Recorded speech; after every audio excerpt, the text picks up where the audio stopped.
في فيديو النهارده هقول لك الطريقه الوحيده اللي هتقدر تغير منها السيرفر مره تانية، بس في بعض التحذيرات اللي هقول لك عليها في حلقتنا. لايك وفولو ويلا بينا. طيب يا شباب، اول خطوه هتدخل على جوجل وهتبحث على ماي كونامي، وبعد كده هتدخل على الموقع الاولاني اللي هيظهر في وشك، وبعد كده بتعمل عمليه تسجيل اللي هو الدخول العادي. بعد كده هتلاحظ في المكان ده اللي هو تاني اختيار هتختار المعلومات بتاعتك، وبعد كده هتختار الدوله اللي هي هنا دي. تمام، هنضغط عليها. هنا هيجي لك ان انت هنا هتقدر تغير السيرفر بتاعك مره تانية او مره تالتة على حسب ان انت غيرت قبل كده. تمام، بس بيدي لك تحذير مهم جدا لازم تعلم عليه، وهو ان انت مش هتعرف تغير مره تانية او مره تالتة او رابعه الا بعد 365 يوم، يعني بعد سنه كامله.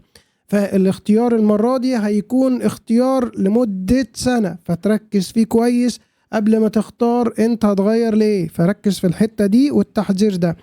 طبعا انا كنت الاول في ايجيبت وبعد كده غيرت لألمانيا، فالمرة دي هفكر كويس انا هختار ايه، عشان مش هقدر اغير تاني غير بعد سنة. طيب بعد ما اختار ده ايه اللي هيحصل؟ هل هي هتتغير في اللعبة؟ لا، مش هتتغير دلوقتي في اللعبة.